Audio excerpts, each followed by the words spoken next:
ഇന്ന് നമുക്കൊരു ചെറിയ തിരണ്ടി കിട്ടിയിട്ടുണ്ട് കേട്ടോ. നമ്മുടെ ആൻറ്റി കൊണ്ടുതന്നാണ്. അത് നമുക്ക് ഫ്രൈ ചെയ്യാം. ഈ തിരണ്ടി വൃത്തിയാക്കാം. ഇങ്ങനെ ക്ലീൻ ചെയ്യണമെന്നൊന്നും ഉള്ള ഒരു ഇതില്ല, ധാരണയില്ല. നമ്മളൊരു പരുവത്തിൽ ഇതിനെ തൊലി പൊളിച്ചെടുത്തിട്ടുണ്ട്. ഇതിൻ്റെ വാഴ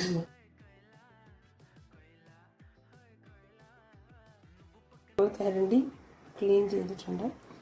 കഴുകി വൃത്തിയാക്കി തിരണ്ടിയിലോട്ട് നമുക്ക് മഞ്ഞൾപ്പൊടി, മുളക് പൊടി, ലേശം കുരുമുളക് പൊടി,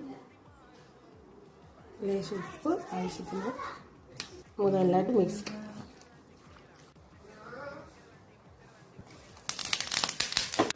എടുക്കാം.